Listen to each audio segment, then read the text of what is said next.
Hello बच्चे, कैसे हैं आप लोग। आशा करती हूँ कि आप बहुत अच्छे होंगे। और हम लोग आज रहीम के दोहे पढ़ेंगे, क्योंकि कुछ बच्चों ने कहा मैम रहीम के दोहे पढ़ा दीजिए, समझ में नहीं आता है। तो मैं सोच रही हूँ कि क्यों ना आज हम लोग रहीम के दोहे पढ़ा दें। सारे बच्चे, हो सकता है इससे सवाल रहेगा तो बच्चों को समझने में दिक्कत होगा, इसलिए आप लोग इसको समझेंगे। मैं बच्चे जो भेजे थे तो मैं उल्टा सीधा लिख ली हूँ, 1 नंबर का 2 नंबर में, 2 नंबर का 1 नंबर में, इसलिए मुझे थोड़ा दिक्कत।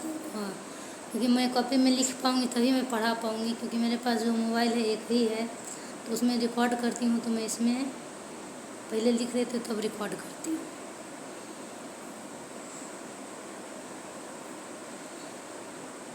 ये मीनाक्षी ने भेजा था किताब का फ़ोटो खींच के, तो मैं लिखी हूँ तो ऊपर नीचे करके लिख ली हूँ। तो हम लोग शुरू करते हैं।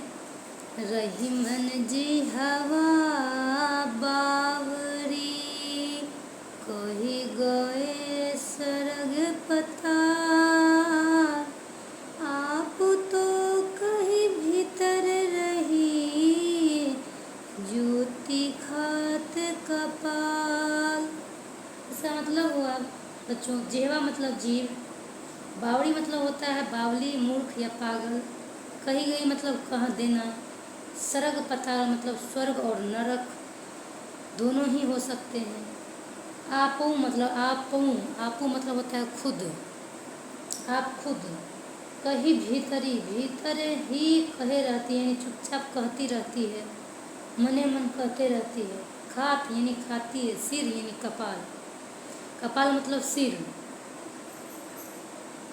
तो इसका मतलब हुआ, कहने का तात्पर्य है कि हमें सोच समझकर बोलना चाहिए।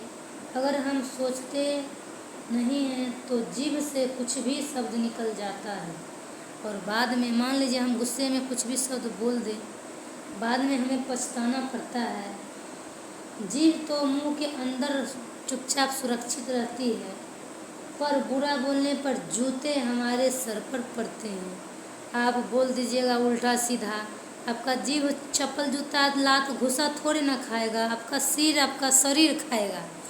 तो वही कहता है, रहीम जी कहते हैं, हमारी जुबान बहुत विचित्र होती है, यह कुछ भी कह सकती है। जैसे स्वर्ग जैसी खुशी, अगर अच्छा बोलते हैं तो खुशी मिलेगा, और अगर बुरा बोलते हैं तो नरक भी मिल सकता है, नरक जैसी तकलीफ भी मिलेगा। लेकिन जुबान तो सुरक्षित रहती है, इसका असर हमको हमारे शरीर पर पड़ता है, हमारे सिर पर यानी खुद पर पड़ता है। अगला है, रहीमन देखी बरेन को, लघु न दीजिए डार। रहीमन देखी बरेन को, लघु न दीजिए डार। जहाँ काम आवे सुई, कहा करे तलवार। इसका मतलब होता है बच्चे कि देखी मतलब देखकर, बड़े मतलब बड़े लोगों को, लघु, लघु मतलब छोटा, सूक्ष्म, तुच्छ, ना दीजिए डार, मत छोड़िए, उसको त्यागिए मत। काम आवे यानी काम उपयोग, जो जिस चीज़ को हम उपयोग करते उसको काम आवे। कहाँ करे तलवार, तलवार वहाँ क्या कर सकता है। मतलब हुआ इसका, किसी भी छोटी चीज़ को बेकार नहीं समझना चाहिए, क्योंकि हर चीज़ का अपना महत्व होता है। छोटे चीज़ों का अपना महत्व होता है, बड़े चीज़ों का अपना महत्व होता है। जैसे कि जब सिलाई करनी होती है तो हमें सुई की ज़रूरत होती है, ना कि तलवार। अगर आप डॉक्टर के यहाँ जाते हैं, डॉक्टर सुई न लगा के तलवार लगा दे तो दिक्कत होगा ना भाई, पूरा शरीर ही काट देगा। तो डॉक्टर सुई की वजह तलवार नहीं लगा सकता है, और एक दर्जी सुई के बजाय तलवार से कभी भी कपड़ा नहीं सिल सकता है। ठीक उसी प्रकार सुई भले छोटा है, तलवार भले बड़ा है, लेकिन अगर हमें कपड़ा सिलना है तो हमें सुई का ही सहारा लेना पड़ेगा, ना कि तलवार का। वही कहता है, जहाँ काम आवे सुई कहा करे तलवार। हाँ, तलवार क्या कर सकता है। अर्थात इसका मतलब है बड़ों के साथ मिलकर छोटों को नहीं मिल भूलना चाहिए। अगर आप बड़े बड़े लोगों से मिल रहे हैं तो जो छोटे लोग हैं उसको भूलना नहीं चाहिए। सभी का अपना एक अलग महत्व होता है। जो छोटे लोग हैं गांव में, समाज में बहुत लोगों से, जाति से, चाहे बिरादरी से, या किसी भी कारण से छोटे, या आर्थिक कारण से या सामाजिक कारण से छोटे या बड़े बना देते हैं। तो कभी कभी छोटे लोग से ही ज़्यादा काम होता है, और समय आने पर वो छोटे लोग यदि काम ना दे तो हमारा प्राण भी छूट सकता है। अगला है, तरुअर फल नहीं खात है, सरवर पियहि न पान, कहि रहीम पर काज हित, संपत्ति सचहि सुजान। तरुवर मतलब वृक्ष होता है, जो पेड़। तरुवर फल नहीं खाता है, जो पेड़ होता है अपना फल नहीं खाता है। सरवर पियहि न पानी मतलब जो सरोवर यानी तालाब, नदी जो होता अपना पानी खुद नहीं पीता है। कही रहीम पर काज हित, पर काज मतलब दूसरों के हित, दूसरे का काम, दूसरे का उपकार, यानी पर काज यानी पर मतलब दूसरा, तो दूसरों के हित के लिए संपत्ति सच ही सुजान। जो संपत्ति होता है उसको बुद्धिमान लोग दूसरों के हित के लिए भी इकट्ठा करते हैं। केवल अपने लिए कोई भी संपत्ति इकट्ठा नहीं करना चाहिए। कभी कभी आपके संपत्ति का प्रयोग, चाहे वो तन हो, मन हो या धन हो, उसका उपयोग कभी कभी दूसरे को भी करने देना चाहिए।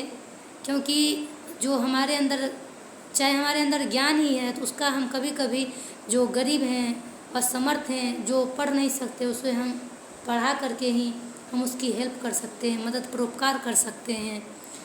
या गरीब बच्चे हैं उसको हम कॉपी कलम दे करके भी, कोई असहाय है, रोगी है, उसे हम दवाई से, जो भूखे हैं उसको हम भोजन दे करके हम दूसरे को मदद परोपकार कर सकते हैं।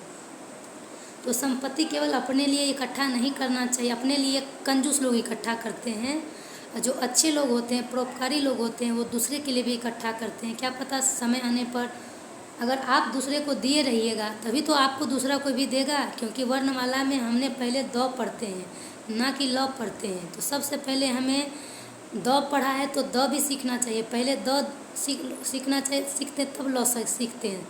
इसलिए हमें पहले देने की भावना हमारे अंदर होनी चाहिए, तब लेने की भावना।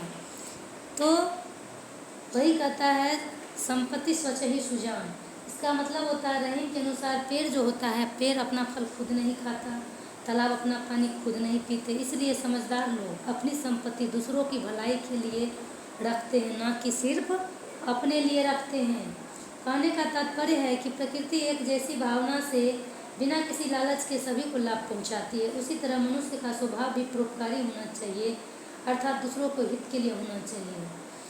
तो कहता है कि प्रकृति की, जैसे हमारे प्रकृति में जो पेड़ होता है, पेड़ अगर खुद अपना फल खा ले, तालाब अपना पानी खुद पी ले, तो पेड़ पौधा जो सब्जी देता है, फल देता है, दाना देता है, खुद खा ले, तो क्या हमारा भला हो पाएगा? नहीं।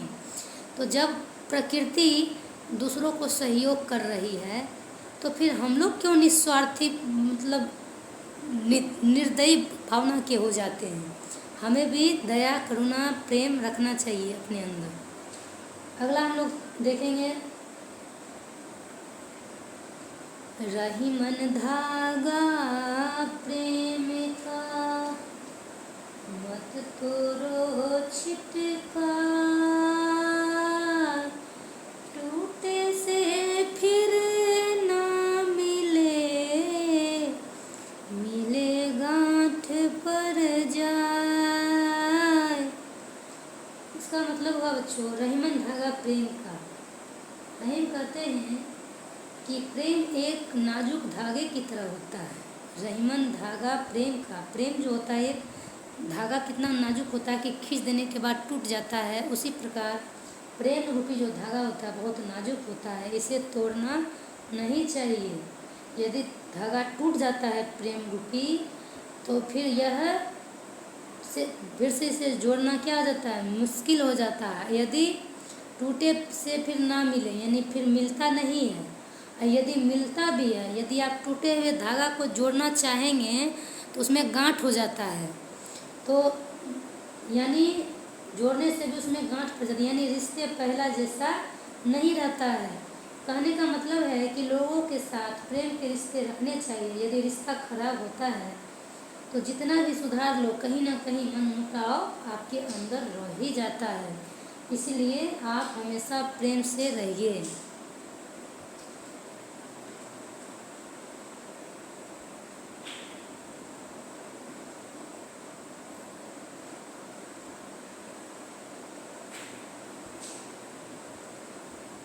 अगला देखेंगे बच्चों, रही मन विपदा बली, जो थोड़े दिन हो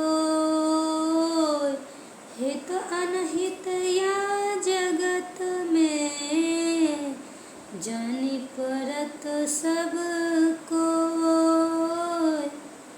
मतलब हुआ बच्चे कि रही मन विपदा भली, विपदा मतलब विपत्ति।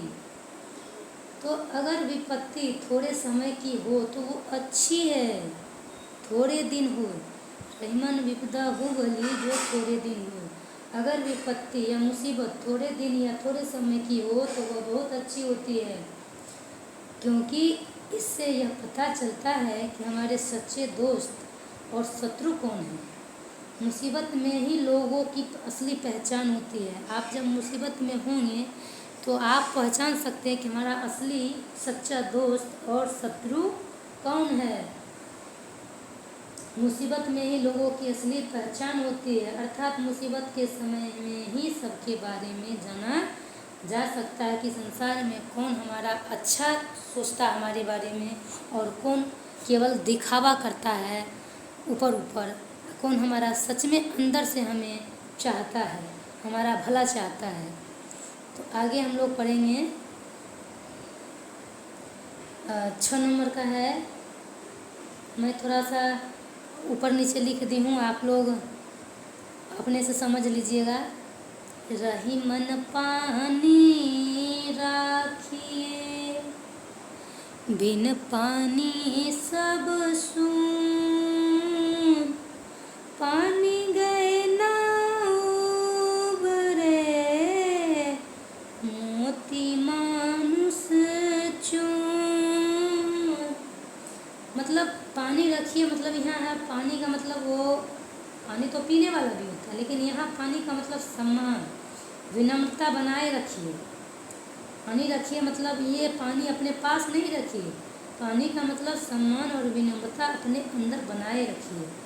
अगर आपके अंदर विनम्रता सम्मान नहीं है तो बिन पानी सब सून, यहाँ लिखा है ना, बिन पानी सब सून। यदि आपके अंदर सम्मान विनम्र नहीं है तो आपके अंदर कुछ भी नहीं है, आप व्यर्थ हैं। पानी गए ना उबरे, पानी गए ना उबरे, यानी पानी जो है सम्मान विनम्रता और जल एक बार चला जाए तो वापस नहीं आता है ना।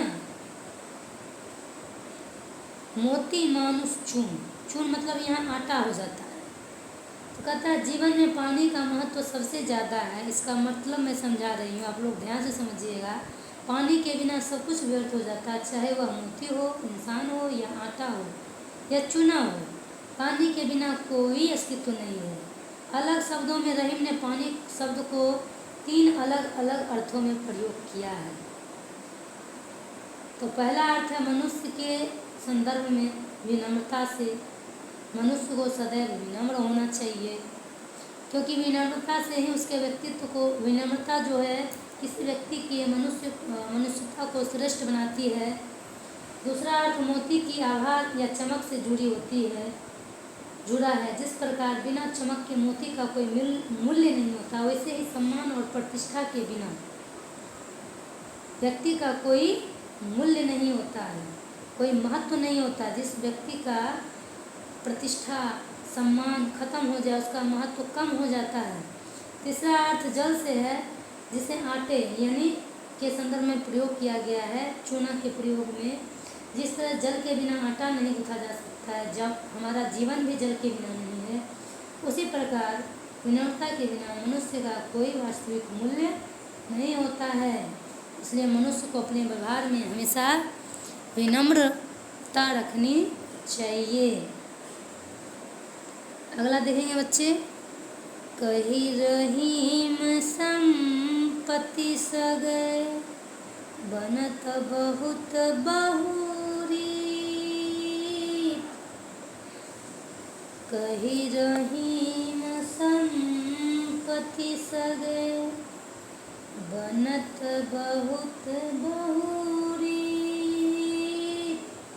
विपत्ति कसौटी जे कसे तेहि साँचे मीत। रहीम कहते हैं कि संपत्ति, यहाँ कही रहीम संपत्ति, संपत्ति मतलब धन, सगे, सगे मतलब रिश्तेदार, बनत, बनत मतलब यहाँ बनते हैं या बनाना, बहुत, बहुरीत, बहुरीत मतलब कई तरीके से। विपत्ति कसौटी जे कसे, कसौटी मतलब परखने का तरीका, कई जे कस जो कसते हैं, जो परखते हैं। ते ही साँचे मीत, वही जो होता, ते ही मतलब वही, साँचे मतलब असली, सच्चा, वफादार, मीत, मीत मतलब मित्र या दोस्त। धन संपत्ति के समय बहुत से रिश्तेदार जो होते हैं आपके साथ आ जाएंगे, और जब आपके साथ गरीबी आएगी, आपको विपत्ति आएगी, तो वो रिश्तेदार आपका साथ छोड़ देंगे और कई तरीके से रिश्ता निभाते हैं। जब आपके पास धन संपत्ति आ जाएगा तो रिश्तेदार और दोस्त आ जाएंगे आपके पास।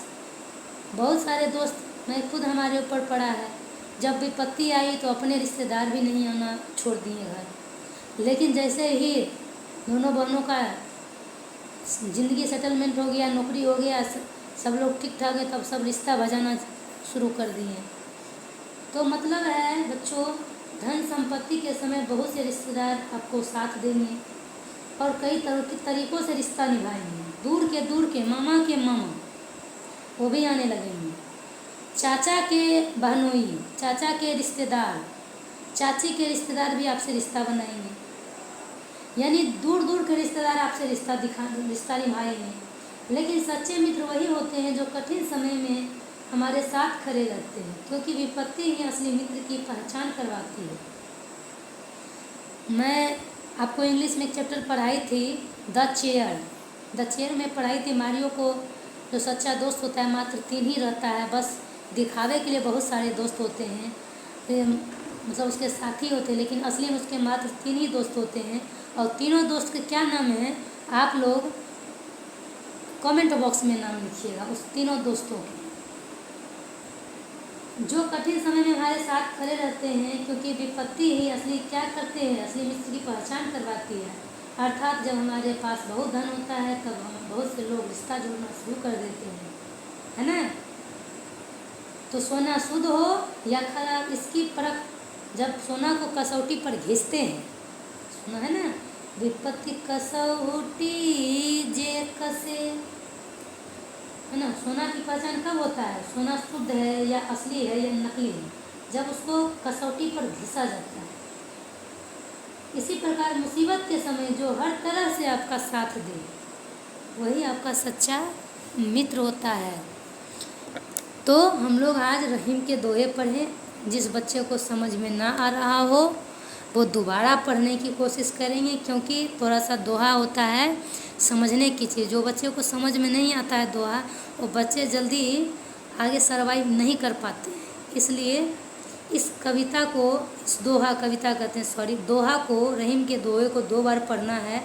अगर 2 बार 3 बार पढ़िएगा तो आपको आंसर खुद बन जाएगा। क्योंकि मेरे पास बाबू बुक नहीं है कि मैं आप लोगों को क्वेश्चन आंसर करवाऊंगी, और मैं बहुत कुछ करवा सकती हूँ, लेकिन मेरे पास बुक ही नहीं है। और ये तो मीनाक्षी भेजी थी, तो मैं कॉपी पे पहले लिखी हूँ, तो इसलिए मैं बता रही हूँ। सारे लोग इसको समझेंगे और क्वेश्चन आंसर अपने से बनाने की कोशिश करेंगे।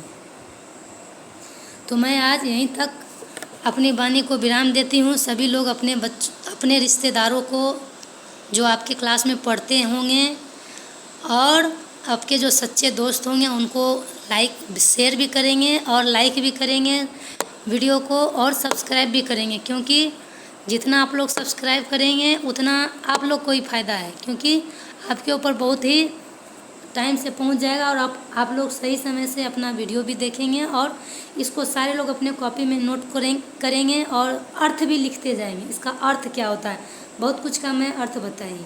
छिटकाए है ना, टोटे से मिले गांठ पड़ जाए, इसका अर्थ भी पता हूँ मतलब क्या था, इसका अर्थ भी लिखेंगे। हित अनहित मतलब क्या होता है। पानी मतलब मैं अभी समझाई, पानी का 3 अर्थों में कवि ने प्रयोग किया है। आप 3 अर्थ में किस किस अर्थ में प्रयोग किया है मैं अपने कॉपी में भी इसको लिखेंगे जिससे आप भूलें नहीं। तो बच्चों लोग अपने इस वीडियो को रोक के इसका अर्थ लिखिएगा, हिंदी लिखिएगा, पहले आप दोहा लिखिएगा फिर इसका अर्थ लिखिएगा, नहीं तो परीक्षा में आपको बहुत ही दिक्कत होगी, क्योंकि ये दोहा है। बच्चों तो मैं रखती हूँ अब। Okay bye, good night.